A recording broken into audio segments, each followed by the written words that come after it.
세상의 모든 축구 이야기 풋볼 살롱입니다. 오늘은 축구 승무패 50회차 프리미어리그 프리메라리가 14경기 독식 분석 및 최종픽 공유로 인사를 드립니다.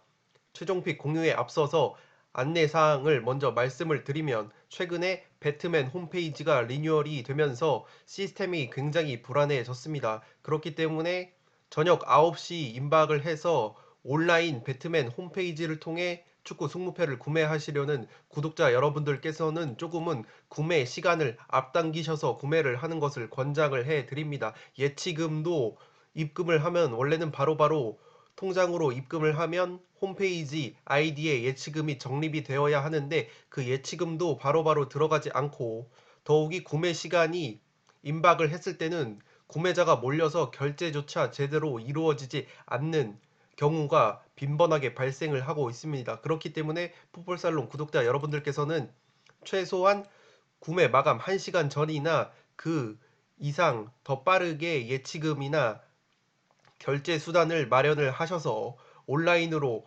배트맨 홈페이지를 통해 축구 승무패를 구매하시려는 구독자 여러분들께서는 구매 시간을 임박해서 구매하지 마시고 조금은 일찍 구매를 하시기 바랍니다. 네, 축구 승무패 50회차 같은 경우에는 굉장히 아리까리한 경기가 많다고 말씀을 드렸고 풋볼 살롱이 제시하는 이 최종 픽과 상당히 다르게 결과가 나올 수도 있을 것 같다는 생각이 듭니다. 그렇기에 이번 축구 승무패 50회차 같은 경우에는 제가 항상 최종픽 공유를 말씀을 드리면서 그대로 따라가지 마시라고 말씀을 드리는데 오히려 풋볼 살롱과는 정반대로 픽을 구성했을 때 뭐 아니면 도로 대박이 날 수도 있을 것 같다는 생각이 듭니다. 어쨌든 그렇기 때문에 이번 주차는 상당히 뭐 아니면 도, 쪽박 아니면 대박인 주차라고 생각을 하기 때문에 풋볼살롱의 최종 픽을 그대로 따라가시기보다는 제가 말씀드리는 자료들과 데이터 그리고 인사이트들 중에서 마음에 드는 부분만 쏙쏙 골라 가셔서 나만의 픽에 추가를 하실 때 적중 확률이 조금은 높아지지 않을까 생각이 됩니다. 그렇기 때문에 풋볼살롱의 최종 픽은 참고만 하시고 제가 어제 저녁과 오늘 새벽 그리고 오전에 결장자 및 부상자 자료를 취합을 해서 픽에 조금은 변화가 생겼습니다. 초안 픽과 조금은 변화가 생겼기 때문에 변화가 생긴 부분은 제가 주황 색깔로 표시를 해 두었고 풋볼살롱의 최종픽 같은 경우에는 제가 웬만하면 온라인 한도 내에서 해결을 하려고 하고 32,000원으로 항상 공유를 해 드리는데 이번에도 32,000원대로 끊어 보고자 했습니다. 그렇기 때문에 단통 픽으로 조금은 과감한 픽이 많기 때문에 그대로 따라가시는 것보다는 참고만 해주시기 바랍니다. 네, 이미 현미경 분석에서 1번부터 14번 경기를 상세하게 분석을 해드렸기 때문에 최종픽 독식 분석에서는 부상자 소식 그리고 초안픽과 어떻게 변화가 됐는지만 집중적으로 말씀을 드리도록 하겠습니다. 1번 경기는 제가 초안픽에서 무패 투포를 잡았는데 그대로 무패 투포를 잡으려고 합니다. 브라이튼 대 리버풀의 경기는 제가 이미 링크를 걸어 드리도록 하겠습니다. 아직까지 보지 않으신 분들은 제가 후방 빌드업 코너에서 브라이튼 대 리버풀의 경기가 조금은 이변이 발생할 가능성이 조금은 있다고 말씀을 드렸고 제가 승무패 48회차에서 아스톤빌라 대 브라이튼의 경기를 브라이튼의 승리를 예측을 했는데 정작 저는 폴더스를 아낀답시고 찍지 않아서 등수가 하나 떨어졌던 아픈 기억이 있기 때문에 이 1번 경기 같은 경우에는 마음 같아서는 여기서 폴더를 리버풀을 믿으면서 폴더를 하나 아끼고 다른 곳에 투자를 하고 싶지만 제가 말씀드린 것도 있고 승무패 48회차에 어떤 안 좋은 기억이 있기 때문에 브라이튼을 한번 끝까지 믿어보기로 했습니다. 어쨌든 전체적인 양상을 말씀을 드리면 브라이튼 같은 경우에는 지금 데니 웰백 선수 베테랑 스트라이커 데니 웰백 선수가 최전방에 들어오면서 수비 뒷공간 침투랄지 그리고 세트피스 상황에서의 수비 옵션까지도 웰백 선수가 책임을 져주고 있어서 굉장히 최전방 공격의 구조적인 밸런스와 안정감이 생긴 상황입니다. 그렇기 때문에 리버풀이 수비 뒷공간이 상당히 넓은 팀이고 주축 수비수인 반다이크와 조 고메즈 선수가 없는 상황에서 이 데니 웰백 선수에게 충분히 뒷공간 침투를 허용할 수도 있겠다는 그러한 프리미어리그 사무국 측의 인사이트를 전해드린 바 있고 그렇기 때문에 브라이튼이 지난 아스톤 빌라전에서 굉장히 좋은 경기력을 보여줬기 때문에 브라이튼이 리버풀이 그래도 홈보다는 원정에서 안 좋은 경기력을 보여주죠. 홈에서는 전승을 기록하는 반면 원정에서는 1승 2무 1패로 주춤하는 모습을 보여주고 있기 때문에 주중에 챔피언스 리그 경기를 치르고 하고 부상자가 조금은 많은 리버풀이기 때문에 브라이튼도 리버풀이 원정 고자라면 브라이튼은 홈 고자라고 보시면 되겠습니다. 홈에서 승리가 없기 때문에 브라이튼의 고점 경기력이 나온다면 리버풀을 상대로 승리가 아니라 무승부를 잡을 것 같고, 브라이튼 역시 핵심 윙백이라고 볼 수 있는 램프티 선수가 지난 아스톤 빌라전에서 퇴장을 당하면서 경기에 나설 수 없기 때문에 최대 무승부가 한계치이지 않을까 싶습니다. 리버풀 같은 경우에는 지금 주장인 조던 핸더슨 선수가 풀 트레이닝에 복귀를 했고, 알렉산더 아놀드 선수도 지금 부상에서 거의 회복 단계라고는 하는데, 지금 리버풀의 클럽 감독의 인터뷰를 찾아보니까 핸더슨 선수는 지금 출전이 가능할 것으로 뉘앙스를 풍겼는데, 다른 선수들에 대해서는 최대한 자기가 결정을 늦게 하겠다는 입장을 밝혔습니다. 그렇기 때문에 다른 선수들의 출전 여부는 조금 불투명하지만 이 조던 핸더슨 선수 같은 경우에는 복귀가 임박을 했기 때문에 리버풀의 중원 전력에 있어서 조금은 크나큰 도움이 될 수 있지 않을까 싶습니다. 따라서 1번 경기는 리버풀 사이드가 우세한 상황에서 이변을 잡아보신 분들은 최대 무승부까지 노려보시는 게 괜찮을 것 같습니다. 네, 이번 경기는 엘체 대 카디스의 경기인데 초안픽에서 단통 무승부를 잡았었고, 최종 픽에서도 단통 무승부로 한번 가보려고 합니다. 어쨌든 엘체와 카디스가 2부 리그에서 올라온 팀들이고 서로 2부 리그 팀들 간의 대결이기 때문에 어떠한 축구를 구사하는지 누구보다 잘 알고 있습니다. 제가 초안픽 현미경 분석에서 말씀을 드렸듯이 승격팀이 1부 리그로 올라올 경우에 1부 리그 선수들과 팀들이 상당히 이 2부 리그 팀들의 축구를 경험을 해보지 못했기 때문에 초중반에 굉장히 어려운 모습을 겪을 수 있다고 말씀을 드렸는데, 엘체와 카디스가 그 승격팀 돌풍의 주역이라고 보시면 되겠습니다. 엘체와 카디스가 지금 승격팀임에도 불구하고 굉장히 준수한 성적을 거두고 있는데, 카디스 같은 경우에는 올 시즌 4승이 모두 원정에서 나온 만큼 엘체 원정이라는 점에서 조금은 카디스 쪽에 무게를 싣고 싶었지만, 이 카디스 쪽에 핵심 선수들의 부상자가 많다고 말씀을 드렸죠. 베테랑 공격수 네그레도 선수 2골 3도움을 올리고 있는 이 네그레도 선수가 부상으로 아웃이 됐고, 주전 중앙 수비수인 칼라 선수, 주전 수비형 미드필더인 호세 마리 선수까지 아웃이 되면서 공수에 걸쳐서 핵심 선수가 부상으로 빠진 카디스입니다. 그렇기 때문에 제 아무리 카디스가 원정에서 4승을 따낸 원정 깡패라고 할지라도 엘체가 그래도 홈에서는 1승 2무 1패로 쉽게 지지 않는 경기를 하고 있습니다.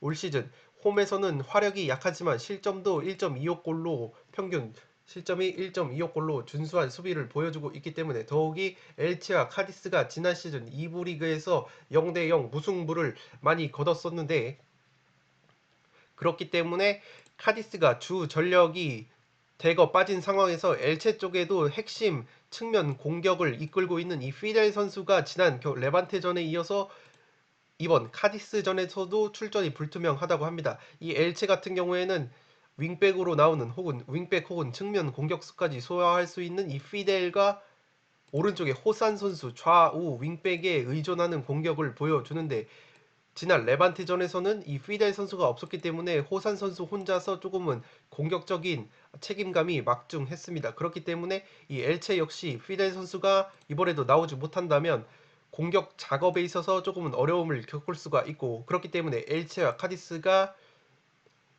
주요 선수들이 빠진 상황에서 헛심 공방을 할 양상이 나올 가능성이 높다고 보여집니다. 그렇기 때문에 엘체와 카디스가 누구보다 서로를 잘 알고 있고, 주축 선수들이 빠진 가운데 득점력이 그렇게 높은 팀들은 아니기 때문에 주축 선수들이 빠진 상황에서 0대0, 1대1 헛심 공방, 그러한 팽팽한 승부가 나올 것 같아서 저는 초안픽과 마찬가지로 단통 무승부로 한번 가보도록 하겠습니다.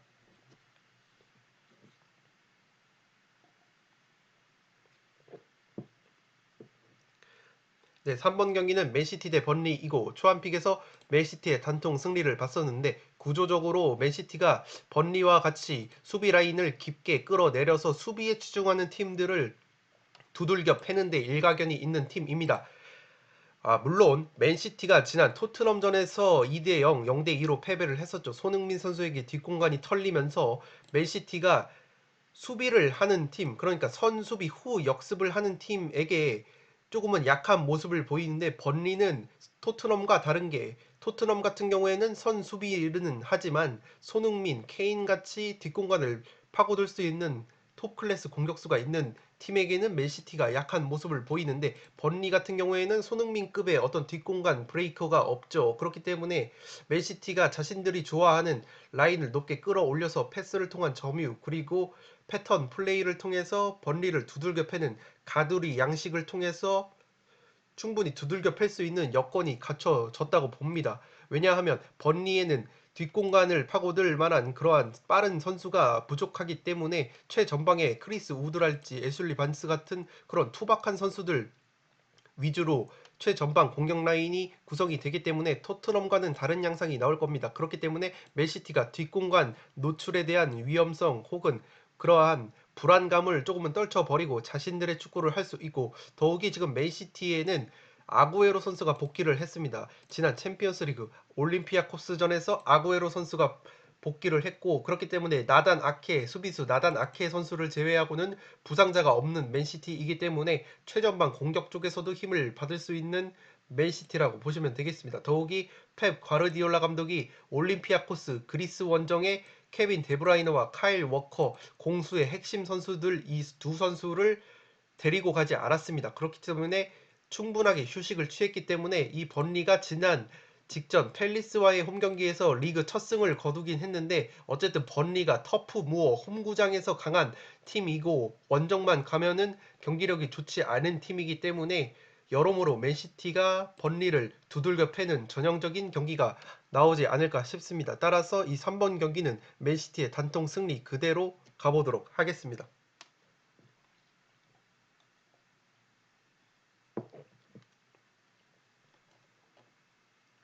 네, 4번 경기는 발렌시아 대 아틀레티코 마드리드의 경기인데 초안픽에서 무패 투포를 잡았는데 그대로 한번 가보려고 합니다. 어쨌든 발렌시아의 무승부를 보는 이유는 발렌시아가 항상 메스타야 홈구장에서는 그 어떤 팀이 와도 쉽게 지지 않는 경기를 하고 있고, 데이터상으로도 지금 홈 25경기 중에서 패배는 단 2패밖에 없고 23경기에서 승리 또는 무승부를 거둔 것이 발렌시아입니다. 그러나 아틀레티코 마드리드가 올 시즌 홈과 원정에서 굉장히 좋은 모습을 보여주고 있고, 원정 경기에서도 지금 2승 1무 5골 1실점으로 굉장히 다부진 모습을 보여주고 있기 때문에 기본적으로 아틀레티코 사이드가 맞는 것 같지만, 그래도 홈 깡패인 발렌시아의 그러한 면모를 무시는 할 수가 없어서 최대 무승부로 잡았고, 발렌시아가 지금 결장자가 조금 있습니다. 핵심 왼쪽 측면 수비수인 이 호세가야 선수가 없기 때문에 부상으로 이탈을 했기 때문에 측면 수비뿐만 아니라 측면 공격에 있어서도 조금은 애를 먹을 수 있는 발렌시아이고, 지금 1군 선수 한 명이 코로나19 확진이 나왔다는 현지 언론의 보도가 있는데, 제가 파악한 바로는 그 체리 셰프 공격 2선 자원이라고 할 수 있는 체리 셰프 선수가 부상으로 코로나로 지금 아틀레티코전에 나설 수 없기 때문에 공격 옵션 또한 사라진 것이 발렌시아라고 보시면 되겠습니다. 어쨌든 올 시즌 홈 경기 스탯을 보시면 단 1패밖에 없다는 점에서, 그리고 아틀레티코 마드리드가 직전 챔피언스리그 홈 경기에서 로코모티브에게 0대0 무승부를 거뒀기 때문에 해당 경기에서 지금 코로나로 빠져있는 루이스 수아레즈 최전방 공격수인 수아레즈 선수의 어떤 골 결정력 부재가 절실했습니다. 그렇기 때문에 아틀레티코 마드리드가 수아레즈 선수가 없는 상황에서 홈 깡패인 발렌시아가 특유의 늪축구 를 구현을 한다면, 제 아무리 아틀레티코 마드리드가 최근 분위기가 좋다고 해도 로코모티브에게도 지금 홈에서 비긴 아틀레티코 마드리드이기 때문에 로코모티브전에서 골 결정력 문제가 드러났다고 보이고, 최전방에 수아레즈 선수가 없다면 홈에서 강한 모습을 보여주는 발렌시아에게도 굉장히 조금은 고전할 가능성이 있지 않을까 싶습니다. 그렇기 때문에 저는 초안픽에서 무승부를 곁들였던 것을 원래는 여기서 아틀레티코 마드리드를 조금은 강하게 믿고 밑에 쪽에 조금은 투자를 하고 싶었지만 그래도 홈 발렌시아라는 그러한 타이틀을 무시를 할 수 없기 때문에 저는 4번 경기 같은 경우에는 초안픽과 마찬가지로 무패 투포를 잡아보도록 하겠습니다. 네, 5번 경기는 에버튼 대 리즈 유나이티드의 경기인데 이 경기는 제가 조금은 리즈 쪽에 투자를 하고 싶은 경기입니다. 초안픽에서 승패 투포를 잡았는데 그대로 최종픽에서도 투포를 잡으려고 하는 이유는 지난 리즈 대 아스널 경기를 보신 분들은 알겠지만 리즈가 굉장히 골대 불은 골대를 3번이나 맞추면서 이길 수 있는 경기를 무승부로 막을 내렸습니다. 리즈 같은 경우에는 지금 빡빡한 전방 압박 그리고 패턴 플레이 그리고 정말 많이 뛰는 역동적인 축구를 하면서 이 에버튼이나 아스널 같이 패스를 통해서 전진을 하는 빌드업을 통한 축구를 추구하는 팀들에게는 굉장히 강한 모습을 보여줄 수 있는 게 바로 리즈라고 보시면 되겠습니다. 더욱이 제가 계속해서 리즈 사이드를 미는 이유는 에버튼이 지난 풀럼 경기에서 약점을 상당히 많이 노출을 했습니다. 지난 풀럼전에서 전반 초반에 칼버트 르인 선수의 골이 나오면서 굉장히 쉽게 경기를 풀어가는 것처럼 보였는데 이 에버튼이 후반전에 2골을 먹으면서 한 골차 2대3 신승을 거뒀습니다. 3대2로 겨우 이겼는데 거기서 드러난 문제점은 뭐냐면 에버튼이 4-3-3 포메이션을 구사를 하는데 4-3-3이면 중앙에 미드필더 홀딩 미드필더가 알랑 선수 한 명이 배치되고 그 옆에 두쿠레나 고메스 같은 선수들이 배치가 되는데 홀딩 미드필더가 한 명이고 이렇게 4-3-3 이 세 줄 포메이션 같은 경우에는 4-2-3-1 네 줄이죠. 4-2-3-1 이 2선에 많은 공격 자원이 포진하는 이 네 줄 포메이션 4-2-3-1이나 혹은 4-1-4-1 포메이션을 구사하는 팀들에게는 그 4-3-3 포메이션의 약점은 뭐냐면 최후방 수비 라인과 그리고 미드필더 사이에 진 공간이 그 4-2-3 그리고 4-1-4-1의 4와 4-2-3-1의 3 그 2선 라인에게 공략당할 가능성이 있다는 점인데 제가 에버튼과 풀럼전을 봤을 때는 이 풀럼이 그 페널티 박스 앞에 그러니까 에버튼의 수비 라인과 미드필더, 에버튼의 미드필더 허리진 사이 공간에서 원투 패스를 계속해서 주고받으면서 공격 기회를 창출을 했고 실제로 골도 넣었습니다. 그러한 패턴으로. 그렇기 때문에 지금 에버튼의 약점으로는 공격진에서는 히샬리송, 칼버트 르인, 하메스 로드리게스 등 걸출한 선수들이 많아서 공격적으로는 굉장히 괜찮은 모습을 보여주고 있지만 이 수비 상황에서 해당 취약 공간에서 만약에 리즈 유나이티드 특유의 원터치 패스 그리고 패턴 플레이가 나와준다면 풀럼보다도 오히려 리즈가 공격 쪽에서는 날카로운 모습이 있기 때문에 에버튼이 굉장히 고전을 할 수도 있다는 인사이트가 나왔습니다. 더욱이 지금 에버튼은 좌우 풀백 핵심이라고 볼 수 있는 디뉴, 콜먼 선수가 아웃이 됐기 때문에 특히 리카 디뉴 선수 같은 경우에는 지난 풀럼전에서 2개의 어시스트를 기록했을 정도로 측면, 왼쪽 측면 공격에서 굉장히 비중을 많이 차지하는데 이 디뉴 선수마저 없다면 칼버트 루인을 향하는 어떤 양질의 크로스가 공급이 되는 루트가 없어지는 것이기 때문에 여러모로 지금 에버튼 사이드만 믿을 수는 없다고 판단을 했고 성향상 무승부를 잡기보다는 양팀이 난타전을 벌이는 가운데 리즈가 고점 경기력이 나온다면 더욱이 리즈 유나이티드가 특이한 것이 리즈 유나이티드의 최전방 공격수인 패트릭 벤포드 선수가 홈에서는 굉장히 골 결정력이 안 좋은데 원정만 가면 펄펄 날아다닙니다. 아스톤 빌라를 꺾었을 때도 해트트릭을 기록을 했었고 벤포드 선수가 원정만 가면 골 결정력이 살아나고 지난 아스널전에서는 홈에서 골대를 맞추는 등 홈 특유의 골 결정력 부재를 보여줬었는데 이 벤포드 선수가 원정 경기만 가면 이상하게 골 결정력이 살아나는 면도 있기 때문에 여러모로 리즈 유나이티드가 에버튼을 상대로 좋은 경기력을 보여줄 수 있지 않을까 싶습니다. 그렇기 때문에 이 5번 경기는 초안픽과 마찬가지로 저는 승패 투폴로 한번 승부수를 던져보도록 하겠습니다.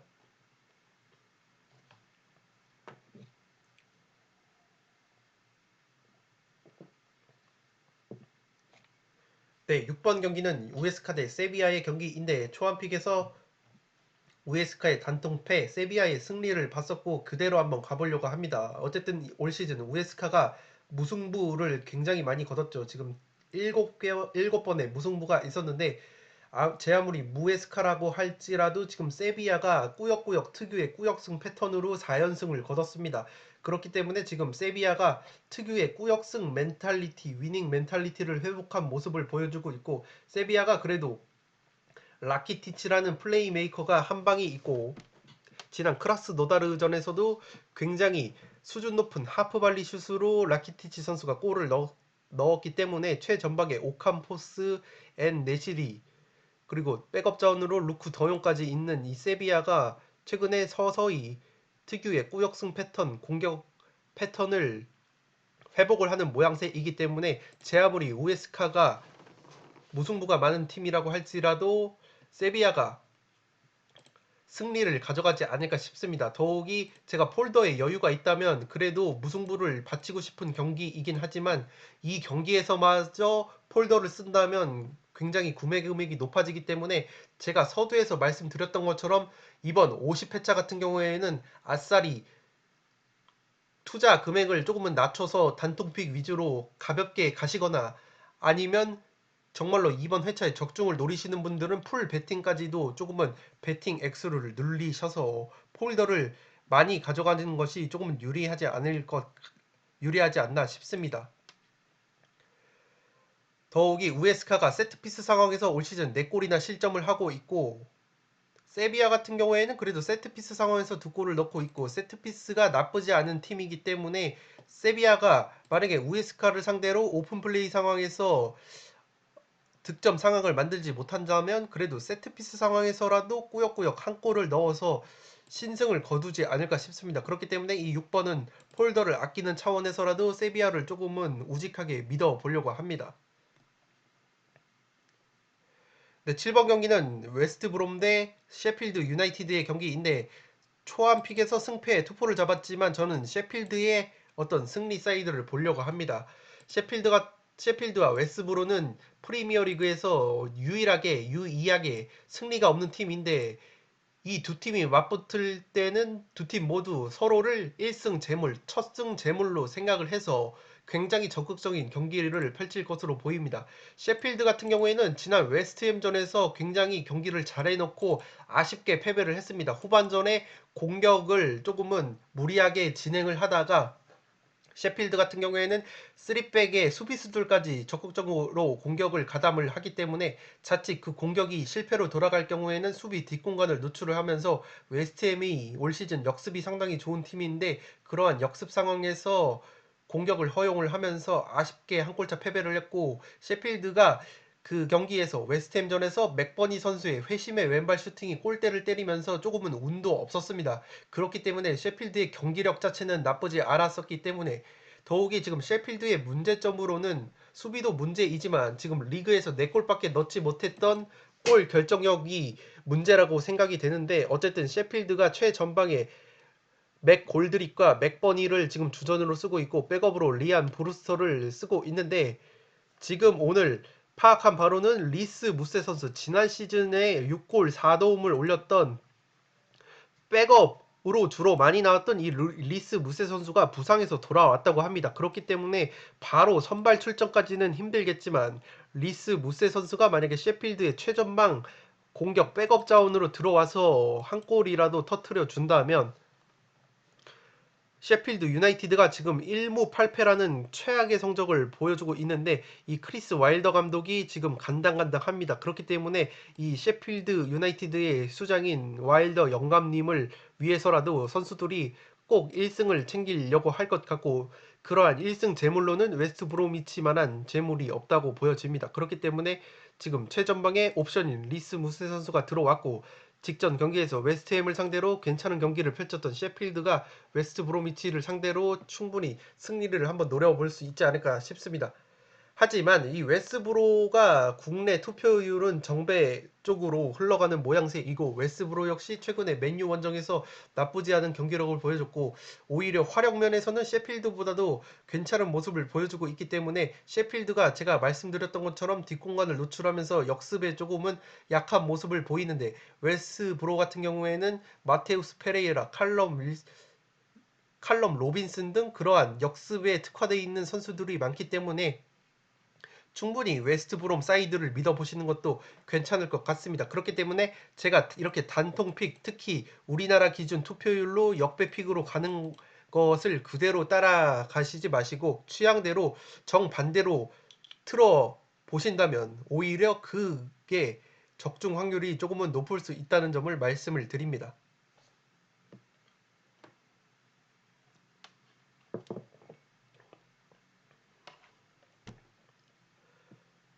네, 8번 경기는 레알 대 알라베스의 경기인데 이 경기 같은 경우에는 제가 초안픽에서 벤제마 선수의 출전 여부를 확실하게 말씀을 드린다고 그랬는데 제가 파악한 바로는 출전 그 원정이 아니라 홈이죠.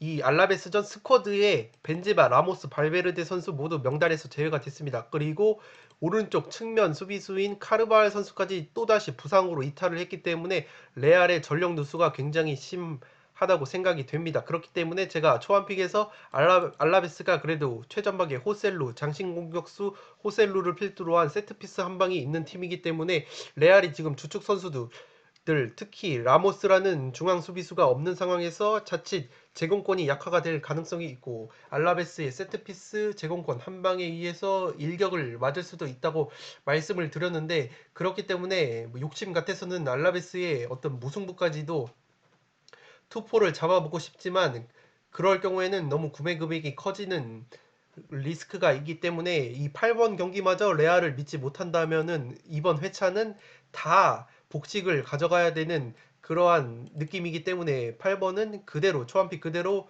레알의 승리를 가져가려고 합니다. 어쨌든 이 핵심 선수들이 없는 과정에서 인터밀란 원정에서 2대0 승리를 거뒀었고 에당 아자르 선수가 100% 컨디션은 아니지만 그래도 페널티킥으로 골맛을 봤다는 점은 레알의 공격면에서는 그래도 플러스가 되는 요인이라고 꼽을 수 있겠고 아자르 선수 외에 젊은 공격수인 호드리고 선수까지 골맛을 봤기 때문에 주축 선수들이 없는 상황에서 인터밀란까지 꺾어온 선수들이기 때문에 더욱이 홈에서는 그래도 5골 2실점 클린시트 1회라는 준수한 스탯을 보여주고 있는 레알이 알라베스를 상대로 그래도 승리를 따낼 수 있지 않을까 싶습니다. 그래서 8번은 초안픽과 마찬가지로 그대로 레알의 승리로 가보도록 하겠습니다. 네, 9번 경기는 소트인데 맨유의 경기인데 9번은 제가 초안픽에서 무패를 잡았고 그대로 무패로 가려고 합니다. 사우스햄튼이 최근 좋은 모습을 보여주고 있고 데니 잉스 선수 에이스인 데니 잉스 선수가 최전방에서 나올 수 없다는 점은 굉장히 크나큰 전력 누수라고 볼 수 있겠지만 사우스햄튼이 지금 월콧 선수가 임대 이적을 하면서 그 월콧 선수가 굉장히 공격 면에서 좋은 모습을 보여주고 있습니다. 최전방에 잉스 선수가 없지만 채 아담스 젊은 공격수인 채 아담스와 월콧의 조합이 굉장히 케미를 발산을 하고 있기 때문에 사우스햄튼이 충분히 좋은 분위기를 이어갈 수 있을 것이라고 보고 제가 그래도 맨유 사이드를 보는 이유는 이 사우스햄튼과 헤타페 그리고 리즈 유나이티드 같은 경우에는 굉장히 많은 압박 축구를 구사를 하기 때문에 후반으로 갈수록 체력이 떨어지는 모습을 보여주고 있습니다. 사우스햄튼 같은 경우에는 올 시즌 실점을 보시면 알겠지만 후반 61분부터 90분까지 7실점을 기록을 했습니다. 13골을 허용했는데 무려 7실점이 후반에 나왔고 특히 후반 막판 81분부터 90분에 3골을 허용을 했습니다. 그 말인즉슨 사우스햄튼도 조직적인 압박 그리고 많이 뛰는 축구를 추구하기 때문에 후반에 가면은 체력적으로 부침을 겪는 팀이고 반대로 맨유가 올 시즌 득점을 한 상황에서 리그 13골 중에서 후반 막판에 골을 많이 넣었습니다. 그렇기 때문에 사우스햄튼이 취약 시간인 후반 막판에 맨유가 아무래도 주전 선수들도 기량이 뛰어나고 백업 선수들도 괜찮은 퀄리티를 보유하고 있기 때문에 그렇고 맨유가 솔샤르 감독 체제에서 역습을 치는 팀이기 때문에 사우스햄튼의 수비 뒷공간이 열릴 경우에는 충분히 사우스햄튼의 체력이 떨어진 이 후반 시간대에 맨유가 퀄리티 있는 역습 한 방으로 충분히 승리까지도 바라볼 수 있지 않을까 싶습니다. 그렇지만 사우스햄튼이 최근 너무나도 좋은 흐름을 보여주고 있고 사우스햄튼과 맨유가 만났을 때는 전통적으로 사우스햄튼의 홈구장에서는 무승부가 많이 나왔다는 점을 들어봤을 때 지난 시즌에도 두 차례 모두 무승부로 끝이 났던 매치업이기 때문에 사우스햄튼의 좋은 기세와 무승부가 많이 나왔다는 점을 고려를 해서 무승부까지 받쳐주신다면 9번 같은 경우에는 충분히 안정적인 픽이 나오지 않을까 싶습니다. 따라서 9번은 무패 투폴 그대로 가보도록 하겠습니다.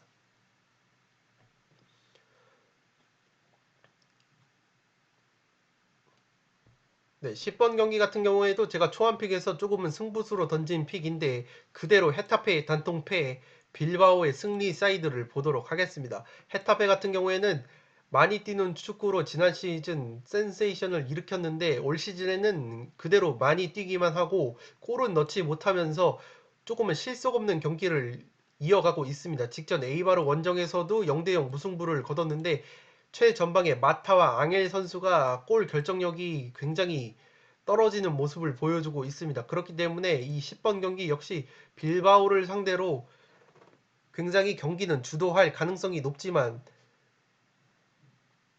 제가 말씀드린 것처럼 최전방에 골 결정력 부재가 겹치면서 조금은 힘만 빼는 양상이 나오지 않을까 싶습니다. 반대로 빌바오 같은 경우에는 무승부를 굉장히 많이 캐는 팀으로 알려져 있는데 올 시즌에는 무승부가 단 한 차례도 없고 조금은 공격적인 축구를 하고 있습니다. 올 시즌 원정에서는 1승 4패를 당했는데 홈에서는 3승 1패로 굉장히 좋은 모습을 보여주고 있는 빌바오인데 원정에서는 1승 4패를 당했는데 그래도 1승 4패 중에서도 한 골차 패배가 많았습니다. 1대0이나 2대1, 1대2 패배가 있었는데 어쨌든 원정 경기에서는 좋지 않은 모습을 보여주고 있는 빌바오긴 하지만 직전 홈 경기에서는 베티스를 상대로 4대0 대승을 거뒀었고 최근에 무니아인 선수죠. 이 빌바오의 주장인 이 무니아인 선수가 골 감각이 살아나고 있기 때문에 제가 봤을 때는 헤타페와 빌바오를 놓고 봤을 때는 빌바오가 그래도 골 결정력에 있어서는 헤타페보다는 괜찮은 모습을 보여주고 있습니다. 그렇기 때문에 더욱이 헤타페에도 제가 앞서 말한 사우스햄튼처럼 많이 뛰는 압박 축구를 구사하기 때문에 취약 시간이라고 볼 수 있는 시간이 바로 후반 막판입니다. 그렇기 때문에 만약에 빌바오가 헤타페의 전반 초중반 그리고 후반 초중반 공세를 막아낸다면 빌바오가 지금 헤타페의 취약 시간이라고 볼 수 있는 후반 막판에 3골이나 넣고 있기 때문에 특유의 집중력을 발휘해서 헤타페가 체력이 떨어지는 시간이 후반 막판을 공략을 한다면 빌바오가 한 골차, 두 골차 신승을 거둘 수 있지 않을까 싶습니다.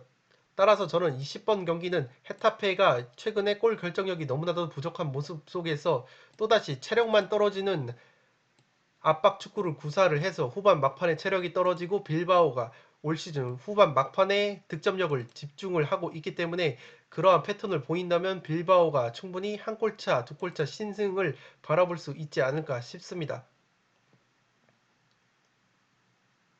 더욱이 제가 파악한 바로는 주전급 수비형 미드필더인 막시모비치 헤타페이의 막시모비치 선수가 지금 자가격리 중이어서 만약에 이 수비형 미드필더까지 중원에 나오지 못한다면 헤타페 특유의 압박과 그러한 역동성이 살아나는데 조금은 제동이 걸릴 수 있다는 점도 빌바오 쪽을 믿을 수 있는 요소라고 생각이 됩니다.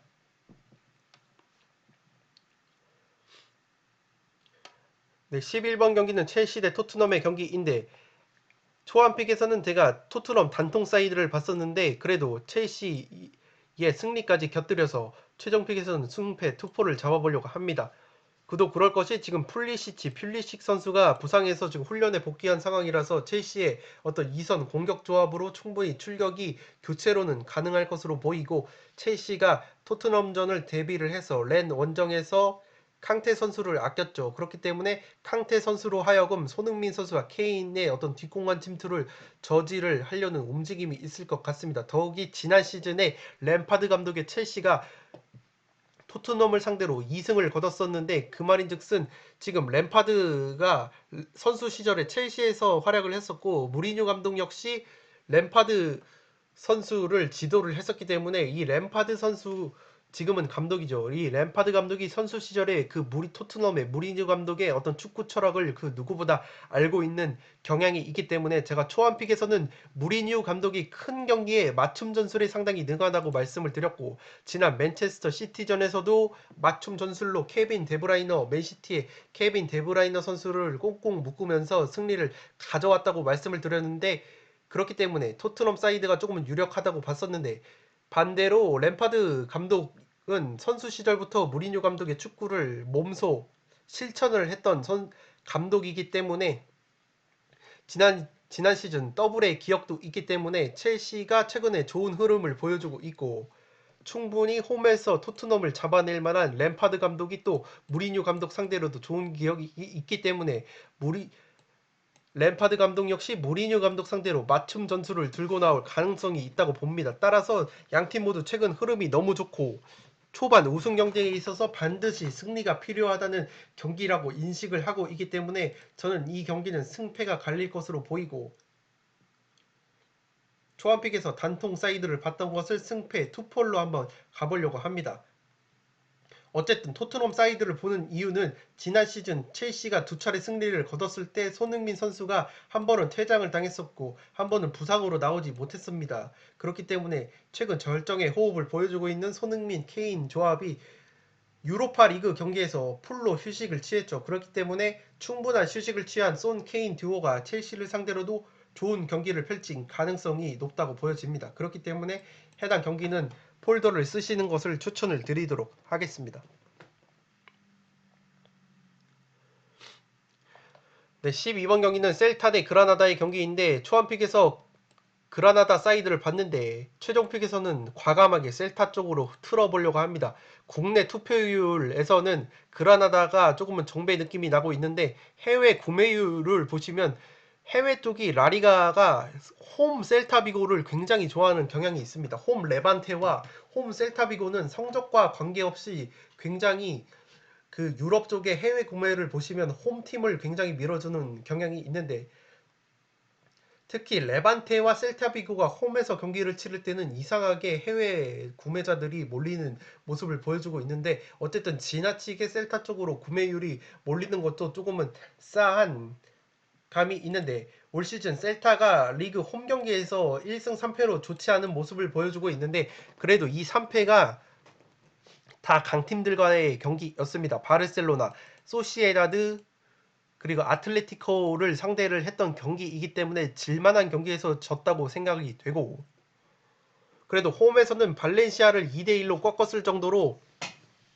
괜찮은 경기를 보여줬습니다. 더욱이 제가 직전 세비야와의 경기를 직접 봤었는데 이 셀타비고가 전반까지는 이아고 아스파스 선수를 필두로 한 역습을 통해서 세비야를 상당히 곤욕스럽게 만들었습니다. 전반전에는 2대1로 리드까지 했을 정도로 굉장히 템포 있는 공격을 보여주면서 나쁘지 않은 경기력을 보여줬었고, 그렇기 때문에 저는 이 이아고 아스파스 선수가 올 시즌에 지금 5골을 넣고 있는데 그 5골 중에서 3골을 홈에서 몰아넣고 있습니다. 그렇기 때문에 이 이아고 아스파스 선수가 최근에 3경기 2골 1도움으로 굉장히 좋은 모습을 보여주고 있고, 직전 세비야전에서는 2대4로 조금은 아쉽게 패배를 했는데 해당 경기에서 나쁘지 않은 경기력 자체는 나쁘지 않았다고 저 본인은 판단을 하고 있기 때문에, 그라나다가 올 시즌 홈에서는 좋은데 원정에서는 그렇게 파괴력 있는 모습을 보여주고 있지 않기 때문에 이하고 아스파스 선수의 어떤 활약을 기대를 하면서, 그리고 셀타의 홈 3패가 모두 강팀과의 경기였다는 점을 정상 참작을 했을 때 셀타비고의 어떤 해외 구매율도 지나치게 쏠리는 점을 종합적으로 고려를 해봤을 때 이 이아고 아스파스 선수의 활약상을 기대를 하면서 그라나다가 홈보다는 원정에서 안 좋은 모습 1승 1무 2패, 홈에서는 3승 1무 2패를 거둔 것과 반면 원정에서는 화력이 3골로 떨어지는 것을 종합적으로 고려를 해 봤을 때 셀타비고의 단통 승리로 한번 과감하게 틀어보도록 하겠습니다. 네, 13번 경기는 아스날 대 울버햄튼의 경기인데 초안픽에서 아스날의 단통패, 울버햄튼의 단통승 과감하게 한번 찍어봤고, 최종픽에서도 그대로 한번 가보려고 합니다. 아스날이 지금 토마스 파티, 엘네니 선수가 중앙 쪽에서 나오지 못한다면 미드필더 쪽에 크나큰 공백이라고 보여지고, 지금 최전방 쪽에서 페페 선수가 지난 리즈 유나이티드 전에서 박치기를 하면서 퇴장을 당했기 때문에 이 페페 선수가 몰대와의 유로파 리그에서 골을 넣으면서 굉장히 좋은 활약을 보여줬는데, 이 울버햄튼전에서는 퇴장 징계로 나설 수 없기 때문에 공격 쪽에서도, 그리고 중앙에서도, 중원에서도 전력 누수가 심한 것이 아스날이라고 보시면 되겠습니다. 또한 왼쪽 측면 공격을 책임져 줘야 할 부카요 사카 선수마저 지금 부상으로 출전이 불투명하고, 지금 아스날이 문제인 것이 오바메양 선수가 골을 넣어줘야 하는데 지금 굉장히 부진한 모습을 보여주고 있습니다. 지난 리즈 유나이티드 전 같은 경우에는 아스날이 뽀백으로 나왔는데, 기존에 오바메양 선수가 부진한 이유가 아스날의 지금 최근 3백을 플랜 A로 가동을 하고 있는데, 그 3백이 맞지 않는 옷이다 라고 해서 구조적인 문제 때문에 오바메양 선수가 부진한 것이다 라고 많은 평가가 있었는데, 정작 포백으로 나왔을 때도, 포백의 최전방 공격수로 나왔을 때도 파괴력을 보여주지 못했습니다. 그렇기 때문에 오바메양 선수가 포백의 최전방이 아니라 포백의 측면 공격수로 나왔을 때 조금은 화력이 살아나는 모습인 것 같고, 그렇기 때문에 아르테타 감독이 최전방에 라카제트 선수를 세우고 왼쪽 측면으로 오바메양 선수를 뺄 가능성이 높다고 보여집니다. 그렇기 때문에 이 경기는 아스날 사이드를 보셔도 괜찮을 것 같은데, 두 팀의 맞대결을 보시면 아스날의 홈구장에서 세 차례 맞대결에서 모두 1대1 무승부가 나왔었습니다. 그렇기 때문에 저는 개인적으로는 폴더에 여유가 있다면 무승부까지 바치고 싶은 경기가 이 13번 경기인데, 어쨌든 과감하게 울버햄튼 사이드를 보는 이유는 울버햄튼이 직전 사우스햄튼과의 경기에서 굉장히 좋은 경기를 펼쳤습니다. 슈팅 20개를 때렸지만 사우스햄튼 골키퍼의 선방이 8개나 나오면서 굉장히 아쉽게 1대1로 비겼었는데, 어쨌든 울버햄튼이 리즈 유나이티드전을, 아스날과 리즈전을 복귀를 해 봤을 때 리즈가 골 결정력이 안 좋아서 아스날과 비겼었던 건데, 울버햄튼 같은 경우에는 그래도 최전방에 라울 히메네즈 선수라는 결정력이 높은 스트라이커가 있고, 이선에 네투, 아다마 트라오레, 그리고 포덴세 같은 재기발랄한 선수들이 있기 때문에 리즈보다도 오히려 골 결정력은 높다고 보여집니다. 그렇기 때문에 이 경기는 울버햄튼이 직전 사우스햄튼전에서도 괜찮은 경기를 했고, 지금 아스날이 모하메드 엘네리와 토마스 파티가 나오지 못하는 상황에서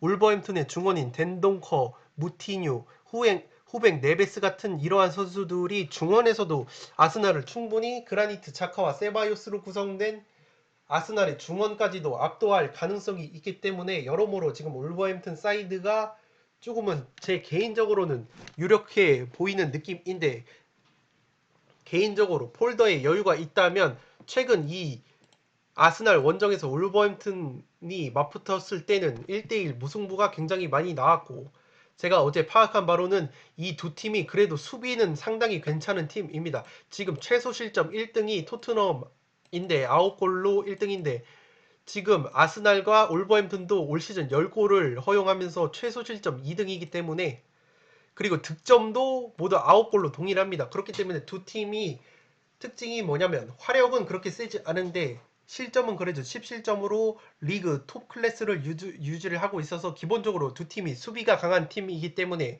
폴더에 여유가 있으신 분들은 무승부까지 받쳐주신다면 그래도 안정적인 픽이 나오지 않을까 싶습니다. 그렇지만 저는 폴더에 여유가 없기 때문에 그냥 초안픽 그대로 아스널의 단통 패에 울버햄튼의 단통 승 과감하게 한번 찍어보도록 하겠습니다.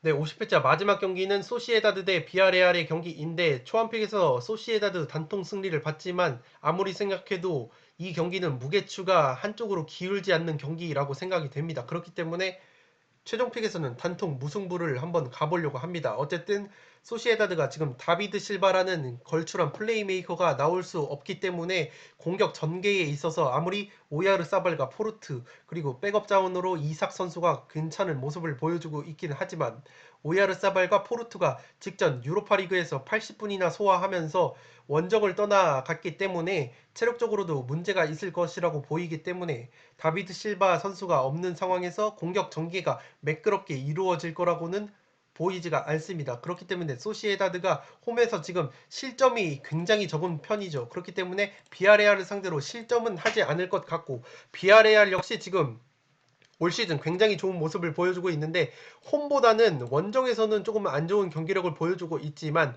홈에서 5실점을 했는데 바르셀로나전에서 4골을 먹은 것을 제외하고는 1실점밖에 없기 때문에 비아레알도 원정에서는 화력이 조금은 떨어지지만 실점 면에서는 그래도 바르셀로나전을 제외하고는 굉장히 좋은 모습을 보여주고 있기 때문에 소시에다도 원정을 떠났을 때 비아레알이 쉽게 패배를 하는 그림은 그려지지가 않습니다. 비아레알 같은 경우에는 지금 주포인 알카세르 선수가 근육 부상으로 불투명한 상황인데, 알카세르가 나오지 못하더라도 비아레알이 그래도 역습 한 방이 있는 팀이기 때문에 소시에다드가 다비드 실바 선수가 없는 상황에서 공격 전개에 어려움을 겪는다면 비아레알 특유의 어떤 역습 한 방에 충분히 공격을 허용할 가능성이 있고, 그렇지만 소시에다드가 홈에서 평균 0.4골, 심지어 원정에서 실점이 평균 0.4골로 같은데 올 시즌 실점 자체가 없는 팀이기 때문에 양팀 모두 수비를 안정화시키면서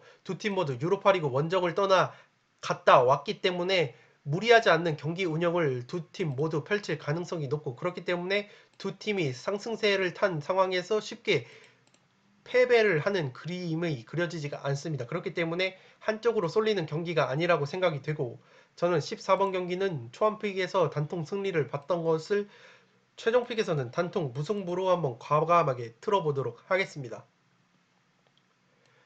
네, 이것으로 승부패 50회차 EPL 라리가 14경기 독식 분석 및 최종픽 공유를 모두 마치도록 하겠습니다. 제가 서두에서 말씀드렸던 것처럼 이번 회차 같은 경우에는 굉장히 어려운 매치업과 아리까리한 매치업이 많았기 때문에 풋볼살롱 같은 경우에는 그래도 32,000원 한도 내에서 끊기 위해서 굉장히 과감한 단통픽 그리고 역배픽을 많이 찍었습니다. 그렇기 때문에 풋볼살롱과 그대로 픽을 따라가실 경우에는 굉장히 쪽박을 차실 수도 있고, 반대로 의외로 대박이 날 수도 있겠지만 쪽박이 나올 가능성이 높다고 보여집니다. 그렇기 때문에 제가 말씀드렸던 이변 픽들 중에서 마음에 드는 것들만 쏙쏙 골라 가셔서 본인이 직접 구성하신, 구독자 여러분들께서 스스로 구성을 하신 나만의 픽에 결합을 하신다면 오히려 적중률이 올라가지 않을까 싶습니다. 풋볼살롱과 정반대로 갔을 때 오히려 이번 회차 같은 경우에는 적중이 오히려 될 수도 있다는 점을 계속해서 말씀을 드리겠습니다. 네, 끝으로 영상이 도움이 되셨다면 좋아요와 구독 버튼을 눌러주시면 풋볼살롱 채널에 크나큰 도움이 됩니다. 구독 버튼 옆에 종 모양의 알림 설정까지 해주시면 그 누구보다 빠르게 승무패, 양질의 승무패 컨텐츠를 만나보실 수 있습니다. 네, 저는 그럼 승무패 51회차 현미경 분석 및 초안픽 공유로 인사를 드릴 것을 약속드리면서 이만 물러가보도록 하겠습니다. 지금까지 풋볼 살롱이었습니다. 감사합니다.